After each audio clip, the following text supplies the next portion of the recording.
प्रिय छात्रों, सबसे पहले मैं आप लोगों को शुभकामनाएं देना चाहता हूं। आप लोगों ने बड़ी मेहनत से हाई स्कूल के एग्जाम दिए और हम ईश्वर से प्रार्थना करते हैं कि सभी छात्र अच्छे से अच्छे अंकों से पास हो। परंतु इस समय हमारे सामने एक समस्या आ गई है जिसे आप सब छात्र अच्छी तरह से जानते हैं। ये है कोरोना वायरस, जिसके कारण हो सकता है आपके हाई स्कूल के जो परिणाम हैं उसमें देरी हो जाए, क्योंकि आपकी जो कापियां हैं उनका मूल्यांकन भी नहीं हो पा रहा है, सब कुछ रुका पड़ा है। और ये जो वायरस है वो एक दूसरे के समीप आने में, एक दूसरे से हाथ मिलाने में बड़ी तेजी से बढ़ता है। तो इसको ध्यान में रखते हुए आपके विद्यालय की प्रबंध समिति ने ये निर्णय लिया है कि क्यों न शिक्षा को ऑनलाइन कर दिया जाए जब तक कि ये प्रॉब्लम चल रही है।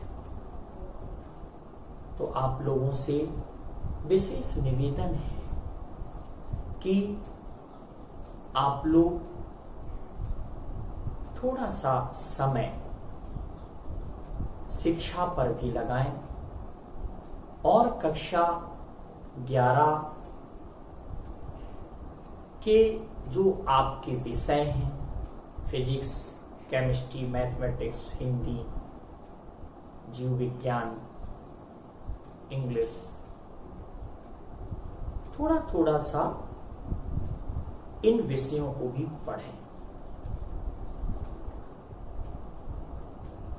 तो आप लोगों को थोड़ा सा हम फिजिक्स यानी भौतिक विज्ञान, इसका नाम कैसे पड़ा, इसकी परिभाषा क्या है, सूक्ष्म में आपको बता रहे हैं। ठीक है, तो फिजिक्स,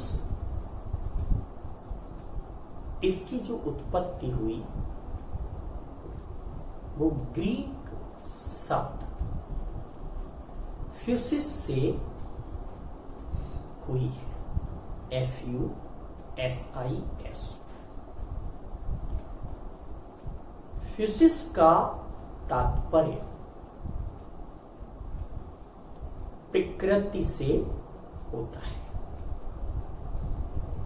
इसीलिए इसको नाम फिजिक्स दिया गया। ऐसे ही अगर हम हिंदी में बात करें, है ना, तो हिंदी में इसे भौतिक विज्ञान कहते हैं। भौतिक शब्द इस संस्कृत में जहां जहां आया है उसका तात्पर्य भी प्रकृति से ही है। ठीक है ना? तो अब इसी के आधार पर हम भौतिक विज्ञान की परिभाषा भी बना देते हैं, यानी कि भौतिक विज्ञान जिसके अंतर्गत हम प्रकृति एवं प्राकृतिक घटनाओं का अध्ययन करते हैं, भौतिक विज्ञान कहते हैं। ठीक ठीक है, ये दिमाग में रखेंगे और ये जब हम लोग सब मिलेंगे तो आपसे हम पूछेंगे भी, ठीक है ना। तो अब ये प्रश्न उठ रहा होगा कि प्राकृतिक घटनाएं, है ना, इसका तात्पर्य ये है कि जो हम लोगों के द्वारा जो घटित ना की जा सके, है ना, जैसे कि सभी ग्रहों का सूर्य के चारों ओर चक्कर लगाना, रात से दिन व दिन से रात का होना, सुनामी का आना, समझ गए होंगे। अब इस तरह की ढेर सारी जो है प्राकृतिक घटनाएं जो हम लोग नहीं घटित कर सकते, और भी सोचिए आप लोग। तो ये सब, इनका अध्ययन हम भौतिक विज्ञान में करते हैं,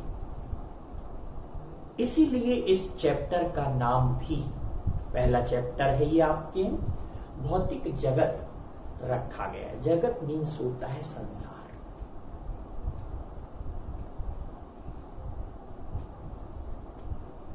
तो जैसा कि आप छोटे से ही पढ़ते चले आ रहे हैं, विज्ञान पढ़ा आपने, उसी में आपके सभी विज्ञान, भौतिक विज्ञान, रसायन विज्ञान, जीव विज्ञान, सबका मिश्रण आपको पढ़ने को मिला। लेकिन जैसे जैसे आप बड़े होते हैं, आपका जो पाठ्यक्रम है बढ़ता चला जाता है, और यहां तक कि इंटरमीडिएट में सभी विज्ञान आपको अलग अलग पढ़ाए जाते हैं। इसका तात्पर्य यह है कि जो भौतिक विज्ञान है उसका क्षेत्र भी काफी विस्तृत है, और जब कोई चीज विस्तृत होती है,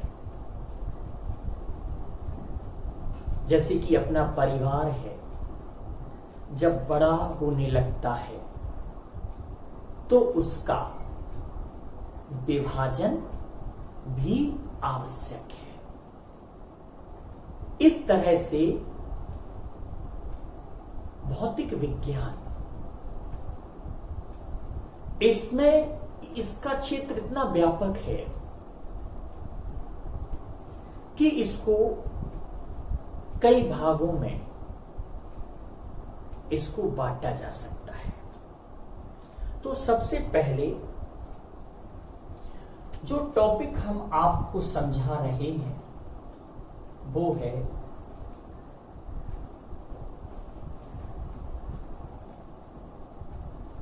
भौतिकी का कार्य क्षेत्र।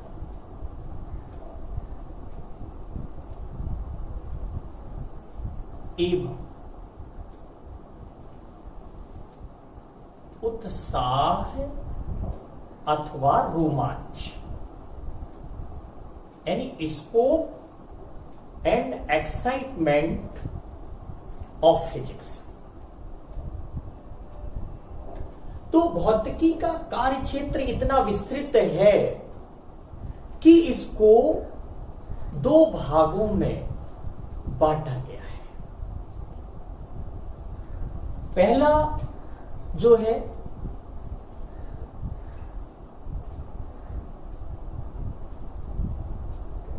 स्थूल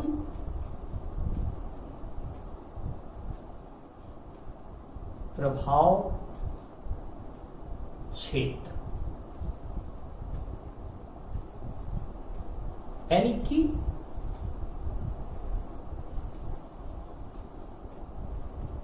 मैक्रोस्कोपिक इफेक्ट फील्ड, और दूसरा सूक्ष्म प्रभाव क्षेत्र, माइक्रोस्कोपिक इफेक्ट फील्ड।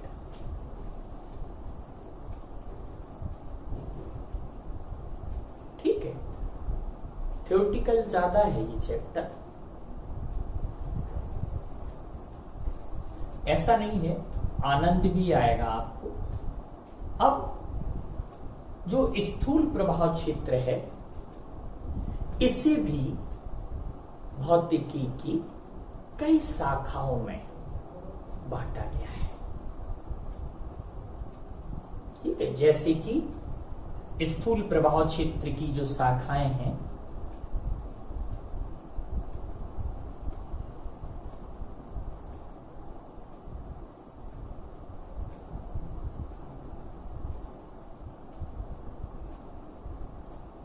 है ना, इसकी कई शाखाएं हैं, जैसे कि यांत्रिकी,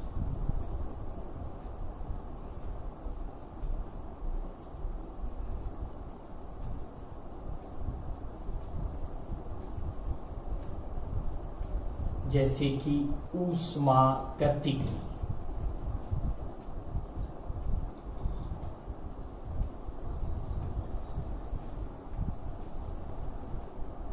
ठीक है, जैसे कि प्रकाशिकी,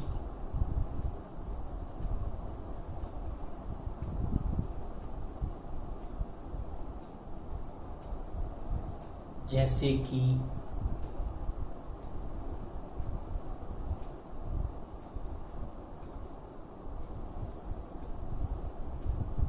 विद्युत